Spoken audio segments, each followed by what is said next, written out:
ചേട്ടാ, പെരിയ ഇരട്ടക്കൊലപാതക കേസിൽ വിധി വന്നിരിക്കുകയാണ്. മുൻ MLA-യും CPM നേതാവുമായിട്ടുള്ള KV കുഞ്ഞിരാമന്റെ പേരുൾപ്പെടെ വിധിയിൽ ഉണ്ട്. അദ്ദേഹം ശിക്ഷ കാത്തിരിക്കുന്നു. എന്താണ് ഈ പെരിയ ഇരട്ടക്കൊലപാതക കേസിന് ആധാരമായ സംഭവം? കാസർഗോഡ് ജില്ലയിൽ പ്രത്യേകിച്ച് ഇടതുപക്ഷത്തിന് വലിയ സ്വാധീനമുള്ള മേഖലയാണ് ഈ പറഞ്ഞ പെരിയയും അതോടൊപ്പം തന്നെ കല്ലിയോട് മേഖലയൊക്കെ തന്നെ.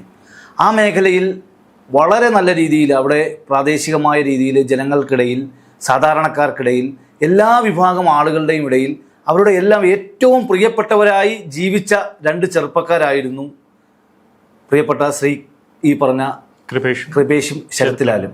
അപ്പോൾ ആ രണ്ട് വ്യക്തികൾ, അതായത് ആ യുവാക്കൾ അല്ലെങ്കിൽ അവിടുത്തെ ആ പ്രദേശത്തെ ആകെ തന്നെ യുവാക്കളെയും അതോടൊപ്പം തന്നെ മറ്റ് രാഷ്ട്രീയത്തിന് അതീതമായി ഒരു വലിയ സമൂഹത്തെയും അവർ സ്വാധീനിക്കുകയും അവരുടെ സ്വാധീനം ആ മേഖലയിലെ സമസ്ത മേഖലകളിലും സ്പർശമായി മാറിയ ഒരു സാഹചര്യത്തിലാണ് വളരെ നിഷ്ഠൂരമായി എന്ത് ചെയ്യുന്നത്, ഈ പറയുന്ന രണ്ട് ചെറുപ്പക്കാരെ ഇരട്ടക്കൊലപാതകം നടക്കുന്നത്.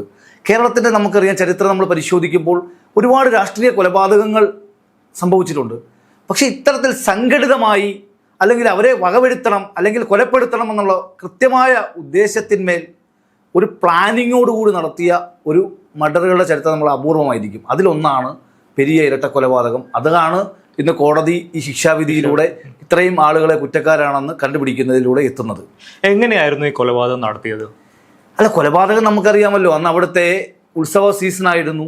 ആ ഉത്സവത്തിന് ശേഷം അവരെ രാത്രി കാലത്ത് വളരെ ക്രൂരമായിട്ട് എന്ത് ചെയ്യുന്നു, ഈ രണ്ട് ചെറുപ്പക്കാരെ മാരകായുധങ്ങളുമായി അക്രമിസംഘം എത്തുകയും വകവരുത്തണമെന്ന ഉദ്ദേശത്തോട് കൃത്യമായ, ഞാൻ പറഞ്ഞല്ലോ നേരത്തെ പറഞ്ഞ പോലെ വ്യക്തമായ പ്ലാനിങ്ങോടുകൂടി നടത്തിയ ഒരു കൊലപാതകമാണ്.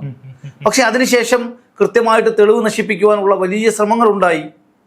അപ്പോൾ അതിനുശേഷം എന്തൊക്കെ നമുക്കറിയാം അതിൻ്റെ പിന്നീടുണ്ടായ കാര്യങ്ങൾ. കാരണം ആ കൊലപാതകത്തെ മൂടിവെക്കുവാൻ, പ്രതികളെ മൂടിവെക്കുവാൻ വേണ്ടി എന്തൊക്കെ തരത്തിലുള്ള സംസ്ഥാനത്തിൻ്റെ നികുതിപ്പണം എടുത്ത് എന്തൊക്കെ തരത്തിലുള്ള നിയമ പോരാട്ടങ്ങളാണ് സംസ്ഥാന സർക്കാർ നടത്തിയത്. എങ്ങനെയാണ് ഇത് CBI-യുടെ കയ്യിലേക്ക് എത്തിയത്? അതാണ് ഞാൻ പറഞ്ഞല്ലോ, CBI എത്തുന്നതിന് മുമ്പ് 16 പ്രതികൾ മാത്രമേ ഉണ്ടായിരുന്നുള്ളൂ. അപ്പോൾ പ്രാഥമികമായി കണ്ട അല്ലെങ്കിൽ ഒഴിവാക്കാൻ കഴിയാത്ത ചില ആളുകളെ പ്രതിയാക്കി കേസ് അവസാനിപ്പിക്കുവാനായിരുന്നു സംസ്ഥാന പോലീസ് അല്ലെങ്കിൽ അവിടുത്തെ അന്വേഷണ സംഘം തീരുമാനിച്ചത്.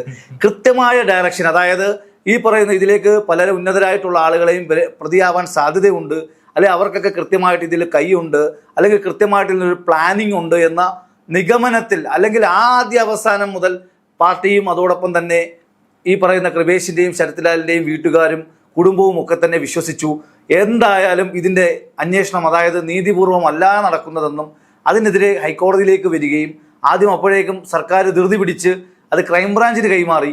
പക്ഷേ ക്രൈംബ്രാഞ്ച് അന്വേഷണത്തിനും യാതൊരു വിശ്വാസ്യതയും ഇല്ലെന്ന കുടുംബത്തിൻ്റെ വാദമാണ് ഹൈക്കോടതി ഈ പറയുന്ന അംഗീകരിക്കുകയും CBI അന്വേഷണത്തിലേക്ക് പോകുന്നത്. കാരണം CBI അന്വേഷണം വരുന്നതിന് മുമ്പ് മൊത്തം 16 പ്രതികൾ മാത്രമേ ഉണ്ടായിരുന്നുള്ളൂ.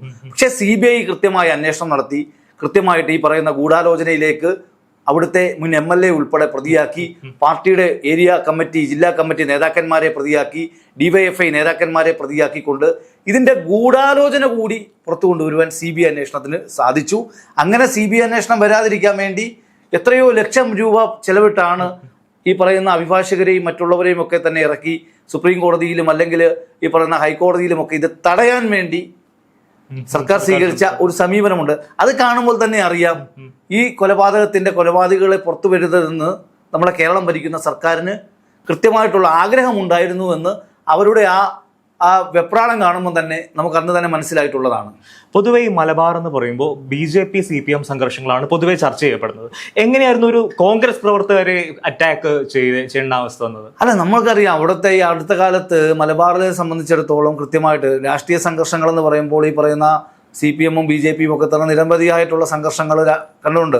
പക്ഷേ നമുക്കറിയാം എല്ലാ കാലത്തും ജനാധിപത്യ വേദികളിലൂടെ ജനാധിപത്യത്തിൻ്റെ ആശയങ്ങൾ കൊണ്ട് പോരാടുന്ന ഒരു പ്രസ്ഥാനം എന്ന നിലയിൽ സ്വാഭാവികമായിട്ടും അക്രമ രാഷ്ട്രീയത്തെ ഒരു തരത്തിലും കോൺഗ്രസ് പ്രോത്സാഹിപ്പിക്കാത്തത് കൊണ്ട് തന്നെയും കോൺഗ്രസ് പ്രവർത്തകർ ഇത്തരത്തിലുള്ള അക്രമ രാഷ്ട്രീയത്തിലും കൊലപാതകങ്ങളിലും ഒക്കെ തന്നെ വാദിയായോ പ്രതിയായോ വരുന്ന സാഹചര്യങ്ങൾ വളരെ കുറവായിരുന്നു.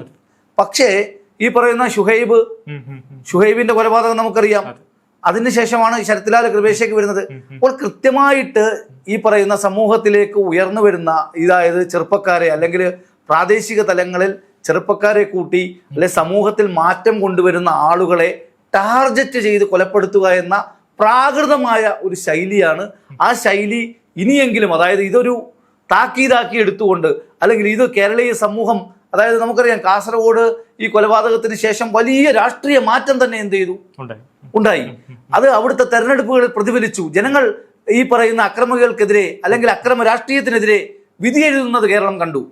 അപ്പോൾ ആ ഒരു സാഹചര്യത്തിൽ എന്ത് ചെയ്തു, ഇനിയെങ്കിലും ഇത്തരത്തിലുള്ള അക്രമ രാഷ്ട്രീയം, അതായത് ഇത്തരത്തിലുള്ള കൊലപാതകങ്ങൾ, പൈശാചികമായ മൃഗീയമായ കൊലപാതകങ്ങൾ അവസാനിപ്പിക്കാനുള്ള ഒരു ഒറ്റക്കെട്ടായി കേരളീയ സമൂഹം മൊത്തത്തിൽ തീരുമാനിക്കണം. അതിൽ കക്ഷി രാഷ്ട്രീയമില്ല.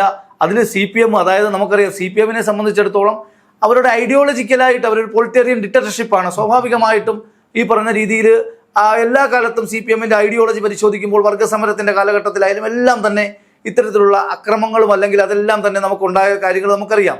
കാര്യം ഈ പറയുന്ന ഇടതുപക്ഷ ലൈനിലുള്ള ഏത് രാജ്യത്ത് നമ്മൾ പരിശോധിക്കുന്ന സമയത്ത് ആ രാജ്യത്തെല്ലാം തന്നെ ഇപ്പോൾ സോവിയറ്റ് യൂണിയനിലായാലും അല്ലെങ്കിൽ ഈ പറയുന്ന ചൈനയിലായാലും ക്യൂബയിലായാലും എല്ലാ സ്ഥലങ്ങളിലും എപ്പോഴും അതിന്റെ ഒരു ഐഡിയോളജി എപ്പോഴും ജനാധിപത്യത്തിന് എന്തായിരിക്കും, എതിരായിരിക്കും. പക്ഷെ ആ ഒരു സമീപനമൊക്കെ മാറ്റുക. ഈ നൂറ്റാണ്ടിൽ അല്ലെങ്കിൽ ഈ കാലഘട്ടത്തിൽ 2025 തുടക്കമാണ്. അപ്പോൾ ഇനിയെങ്കിലും ഒരു അക്രമ രാഷ്ട്രീയത്തിൽ നിന്നും എന്ത് ചെയ്യുക, മാറി നിൽക്കുക. അതാണ് പെരിയ നൽകുന്ന സന്ദേശം. 2019 ഈ പെരിയ ഇരട്ട കൊലപാതക കേസ് തുടങ്ങുന്നത്. ഇപ്പൊ 2024, 5 വർഷം എടുത്തു കേസിൽ ആദ്യത്തെ വിധി വരാൻ. കാരണം ഇനി ഹൈക്കോടതിയിലും സുപ്രീം കോടതിയിലൊക്കെ പോകാനുള്ള സാധ്യതയുണ്ട്. അപ്പൊ എന്തായിരിക്കും ഈ കേസിന്റെ ഭാവി? ഇനി മുന്നോട്ട് പോകുമ്പോൾ ഇവരെ കുറ്റവിമുക്തരാക്കുന്ന അവസ്ഥയൊക്കെ ഉണ്ടാവാൻ സാധ്യത. കേസ് അട്ടിമറിക്കാനുള്ള എത്രയോ ശ്രമങ്ങൾ നടത്തി. അതായത് നമ്മൾ മനസ്സിലാക്കണം, നാട്ടിലെ ജനങ്ങളുടെ ജീവനും സ്വത്തിനും സംരക്ഷണം നൽകേണ്ട ചുമതല ആർക്കാണ്? സർക്കാരിനാണുള്ളത്. അത് CPM ആവട്ടെ, UDF ആവട്ടെ, മറ്റേ BJP ആവട്ടെ, ആരായിക്കോട്ടെ. ഞാൻ ഭരണഘടന തൊട്ട് ജനങ്ങളുടെ എല്ലാം നീതിയും അല്ലെങ്കിൽ സുരക്ഷിതത്വം ഉറപ്പാക്കും, ജനങ്ങളുടെ എല്ലാം ക്ഷേമം ഉറപ്പാക്കുമെന്ന് വന്ന അധികാരത്തിലെത്തിയ ഒരു സർക്കാർ തന്നെ ജനങ്ങളുടെ നികുതി പണം ഉപയോഗപ്പെടുത്തി പ്രതികൾക്ക് വേണ്ടി പോവുകയാണ് കോടതിയിൽ. അപ്പോൾ പ്രതികൾക്ക് വേണ്ടി ഇന്ന് കോടതി ശിക്ഷ വിധിച്ചതോടുകൂടി ഒരു കാര്യം വളരെ വ്യക്തമാവുകയാണ്. സംസ്ഥാന സർക്കാരിന്റെ വാദങ്ങളെല്ലാം പൊളിഞ്ഞിരിക്കുന്നു.